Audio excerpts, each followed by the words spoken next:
My name is Noel Scanlon. I'm the Executive Director of Nursing. And my name is Lisa Ward. I'm the Early Detection and Resuscitation Lead Nurse and also the Lead Nurse for Health Informatics at the Trust.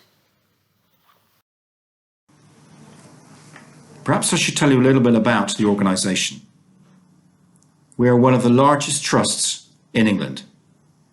We serve a population of over 650,000 and have over 2 million patient contacts every year. We are a talented team of over 7,000 colleagues. We deliver acute and planned hospital care, health and wellbeing services, and community services across the geography of County Durham and Darlington. That includes almost 750,000 district nurse appointments, 4,500 births, and between our two accident and emergency departments in Durham and Darlington, over 140,000 attendances, and a further 150,000 attendances at our network of urgent care centres across the county.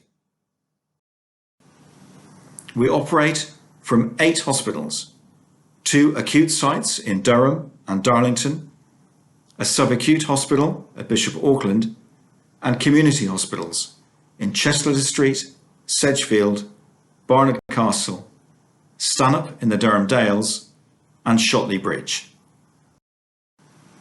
as well as 81 district nurse, community midwifery, and allied health professional bases across the county.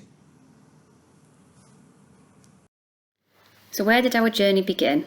Well, back in 2012, we began to look in detail at all the cardiac arrests that were happening in the organisation. We started at the beginning to make sure that our data collection and quality was right, so ensuring that we captured 100% of the cardiac arrests that had occurred. And we followed each of these arrests with a telephone call to the ward to talk to the staff to find out if there was anything that they were concerned about or if there was anything that they felt could have been done differently. Following on quite quickly from this, we decided that we would do a case note review on all these cardiac arrest calls and have a look and see if we could identify any learning. Sometimes it was just local learning that could be implemented at ward level, but sometimes these cases would escalate to serious incidents or require a full root cause analysis, and there was widespread learning often for the whole trust. But what we noticed quite quickly is that we saw recurring themes. So one of these themes was in relation to physiological observations. We were using paper charts at that time, which relied on a nurse manually documenting the observations and adding up an early warning score, and then recognising a patient was sick enough to require a doctor to come and see them or in a medical emergency call. In several cardiac arrests, we saw that there was learning in relation to these physiological observations. So perhaps a full set of observations wasn't completed, or there might have been an error in adding up the early warning score. They might not have been escalated as quickly as they could have been. So that set us thinking that perhaps there was a need for something more, something that would remove all of this error.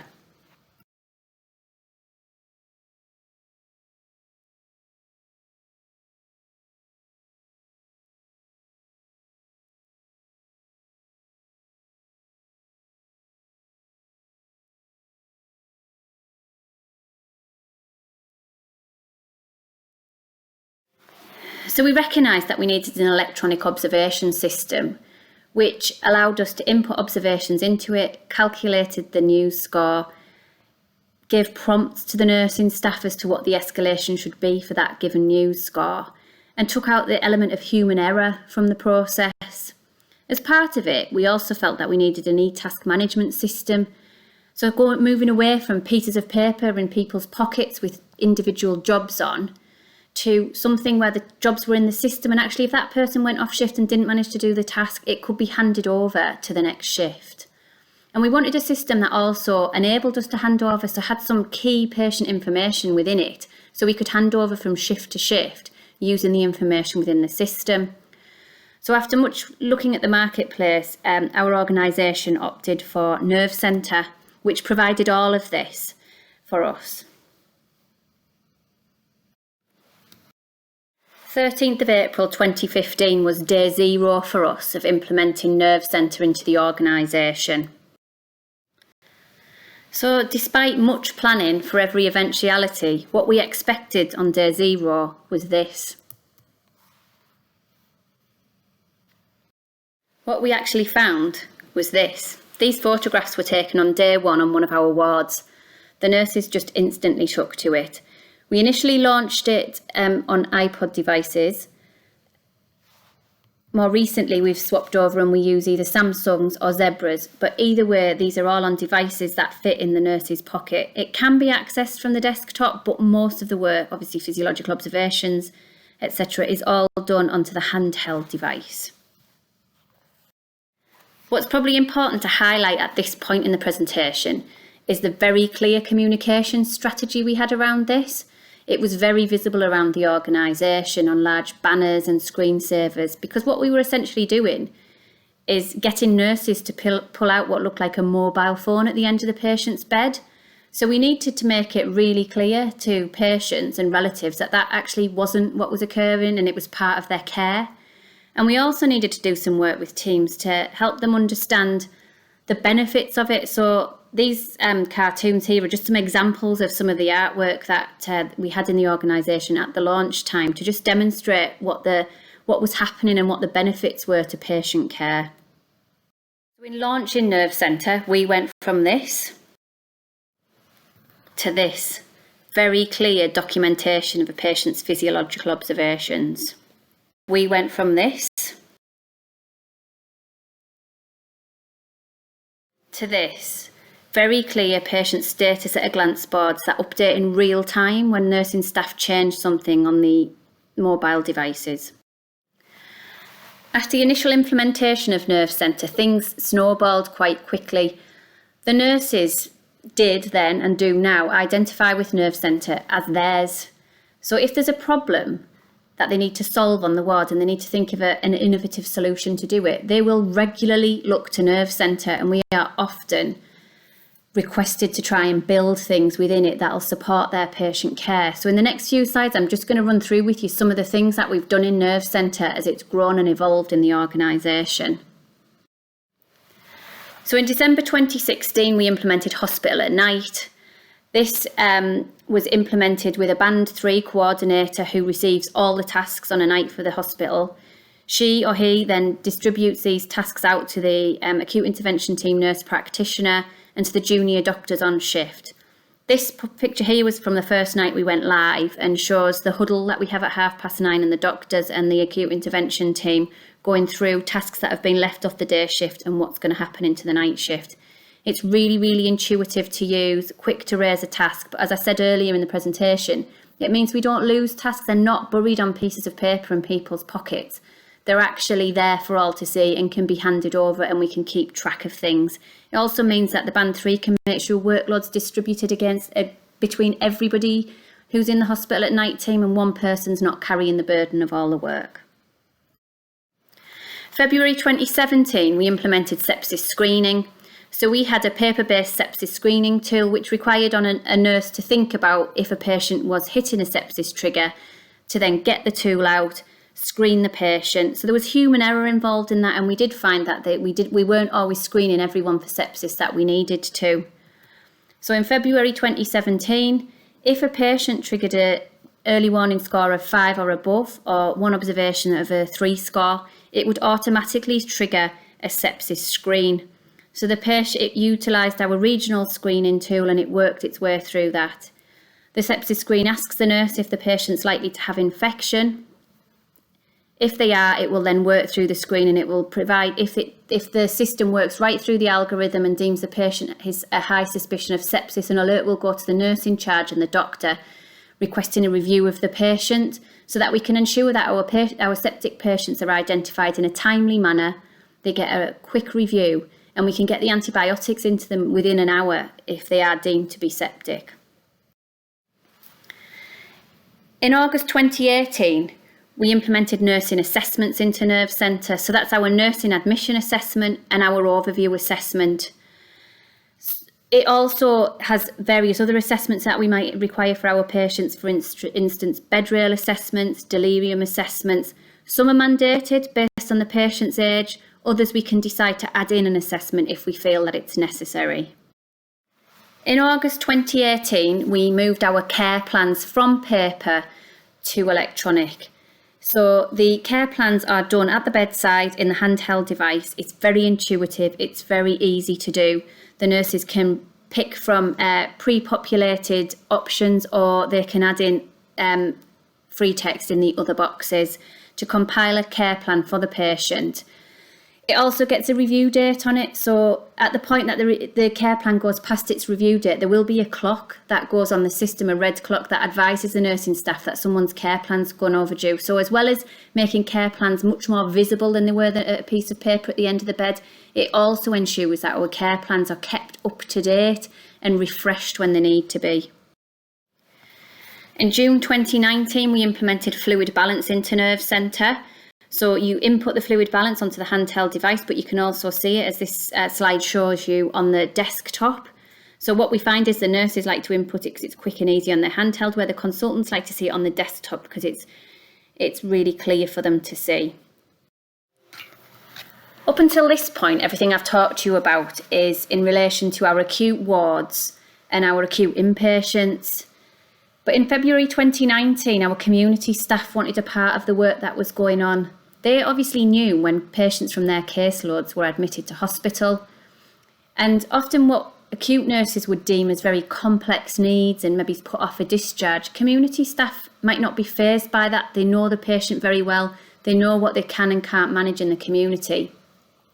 So initially, we implemented a field within the handover profile that they could add in if the patient was known to community services, and tell them which tap that the patient was known to and give a contact number of who to contact.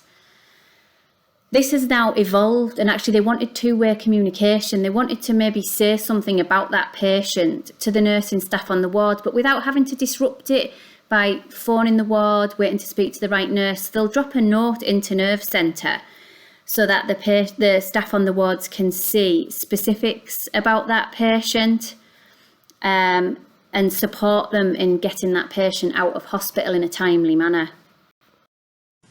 So how have we used Nerve Centre to help us manage the challenges of the COVID-19 pandemic?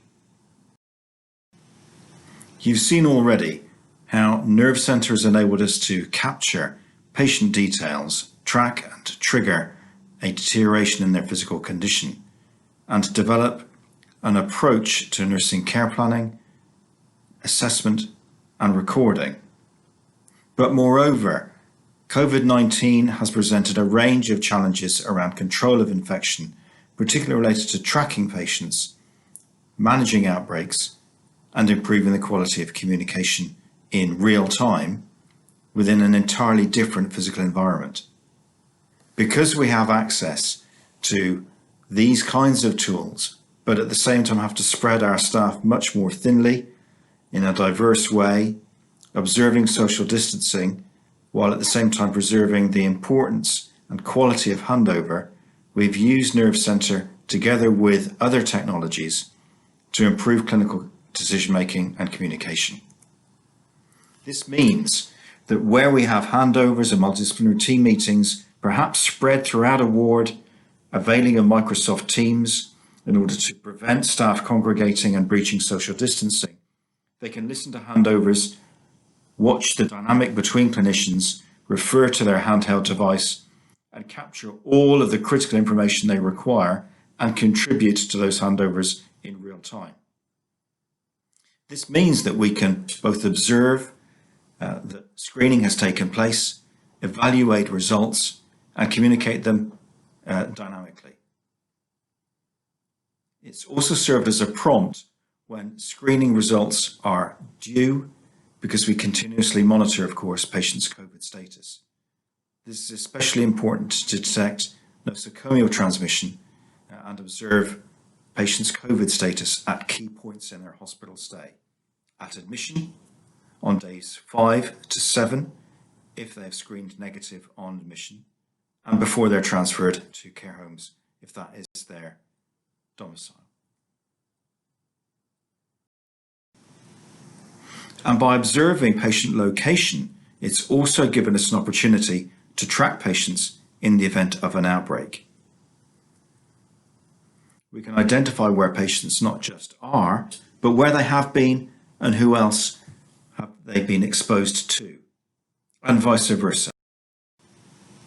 We can also see in real time what is the COVID-19 status of the hospital, how many patients we have, how many patients are awaiting screening results, and by drilling down into each of those pie charts, we can see precisely where all of the COVID-19 patients are and therefore manage flow through the hospital and any escalation we need to do at times of surge.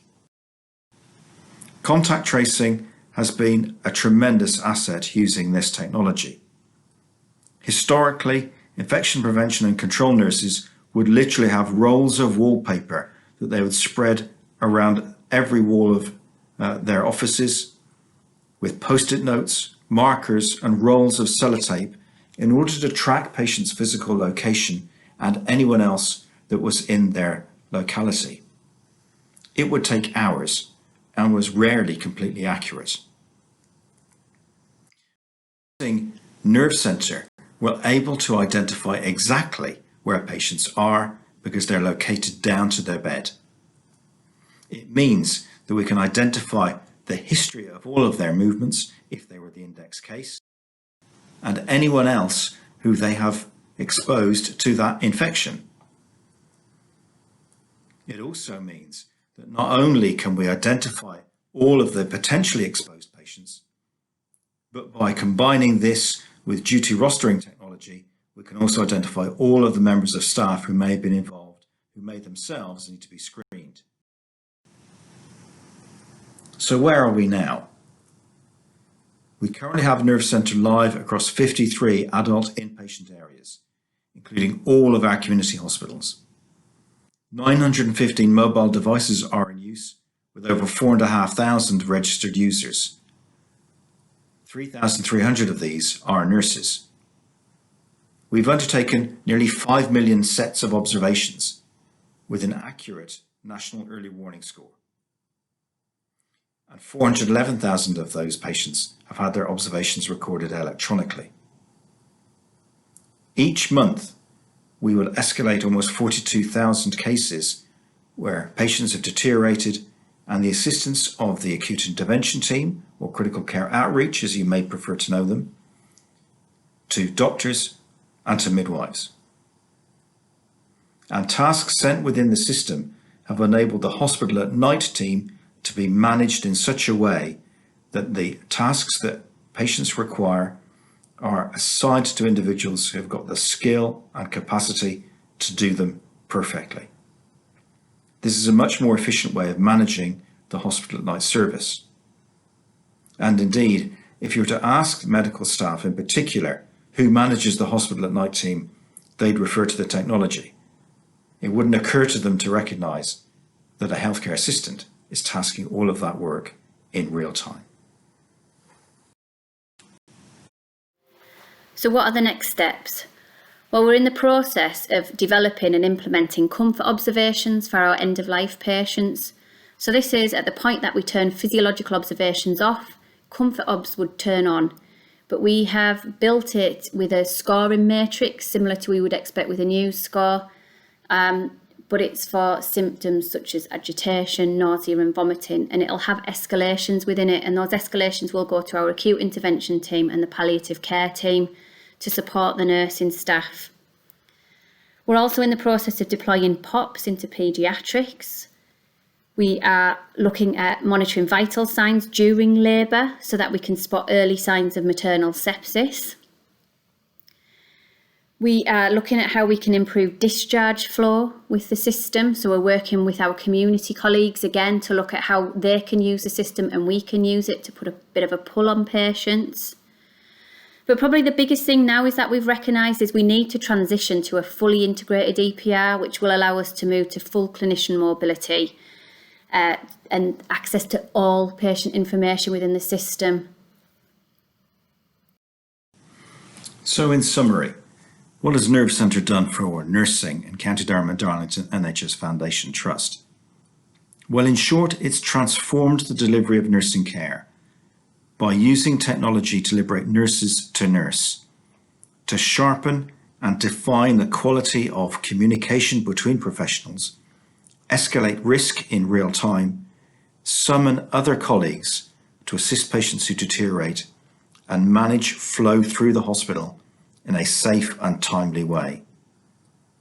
Nurses who, frankly, couldn't spell iPod 5 years ago now look upon the technology as a dynamic means to assist them to deliver nursing care and look to it regularly to help them develop and improve the quality of nursing practice by addressing solutions through the technology in a dynamic way. Thank you for listening.